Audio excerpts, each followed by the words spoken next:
Hello everyone. Today we will watch a short retelling of the film The Tower. A group of three young people, Becky, her husband Dan and Hunter, climb the cliff. Dan overtakes Hunter and rushes forward, but the birds flying out of the nest frighten him and he breaks down. The decision to unfasten the carbine to lengthen the rope turns out to be fatal. The wedge breaks out of the rock and Dan falls down. A year later, Becky is still pining for her husband and, sitting in a bar, pours alcohol over her grief. Her father comes for her, but she categorically rejects his help and refuses to communicate with him. Hunter turns to Becky and offers her to climb an abandoned TV tower and scatter Dan's ashes from its top. Becky, who has not made the ascent from that mournful day, reluctantly agrees, hoping to overcome her fears. The girls go to the desert and after spending the night in a motel, get to the tower. The total height of the abandoned steel lattice tower is 610 meters. Around the tower there is a high fence with the inscription "Do not enter. Life-threatening." They climb a ladder inside the frame, then an external ladder to a 60-meter pole and a platform at the top of the pole. From there, a narrow spire rises, on top of which there is a red lamp warning pilots of aircraft. Becky scatters her husband's ashes. Hunter uses a drone to take pictures for his Extreme Adventures blog. Becky starts to descend, but the outer staircase falls apart. The girl hangs on the safety rope and Hunter pulls her out onto the playground. It is impossible to go down the smooth column. Phones do not catch, and the backpack fell down on the antenna. Hunter notices the wound on Becky's leg and bandages it. Girls do not lose heart. In a box on the playground they find a rocket launcher with a single charge and binoculars. Hunter remembers that during the ascent, likes from subscribers came to the phone. Taking off one shoe and putting the phone in it, Hunter throws it down. The girls notice a man walking with a dog downstairs. When you try to shout to him, he does not hear them.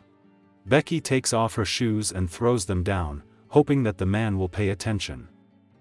But the man, although he paid attention to the strange behavior of the dog, and after examining Becky's shoes, leaves.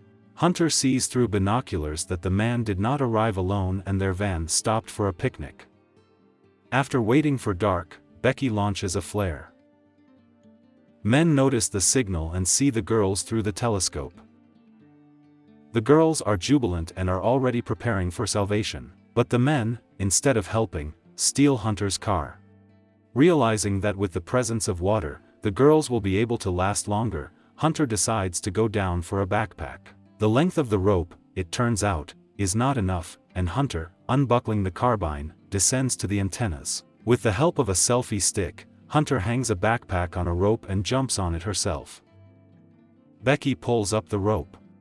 Almost reaching the landing, Hunter breaks down and flies down. Looking out, Becky sees Hunter hanging on her backpack, who tells her that she cut her hands and will not be able to reach anymore. But Becky pulls Hunter up with her backpack. As another idea for salvation, the idea appears to send a quadricopter to the hotel with a note asking for help.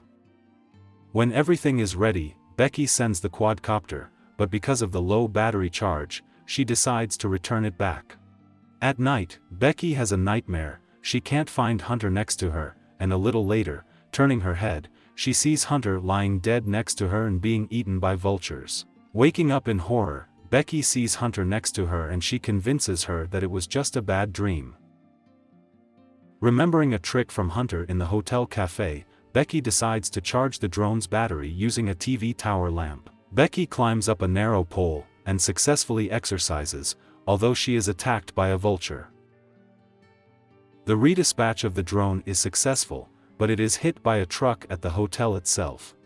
The driver, not paying attention to the quadcopter itself, only inspects his car and leaves. Becky comes up with another idea, to reset her phone. To do this, the girl needs a shoe and she makes a request to Hunter. She sadly replies that she can't give it to her because she recently fell on the antenna and died. It turned out that, having fallen, Hunter could not grab onto the backpack and died, crashing into the antenna housing. Becky picked up only the backpack itself, and her brain initially refused to realize that her friend had died and the girl was left alone, and her nightmare was only a fleeting realization of this. In complete despair and semi-fainting state, the girl is sitting herself on the upper platform of the tower. A vulture arrives and pecks at Becky's wound, but she comes to her senses, kills the bird and is fortified with her meat. Realizing the whole truth and realizing that it is better to make another attempt to escape, Becky descends the rope to Hunter's body. After scaring away the vultures, Becky writes to her father asking for help, takes off Hunter's second shoe, puts the phone in it, and then throws her friend's body down with the phone. The father rushes to the tower at all times, where the rescue service is already working hard. Seeing that the rescuers packed someone's body, at first he gets upset, but it turned out that Becky has already been successfully lowered down. She is fine, runs to her father. That's how this movie ends. Thanks for watching. If you liked the retelling, put likes and subscribe. Soon there will be a lot of videos on the channel. See you later.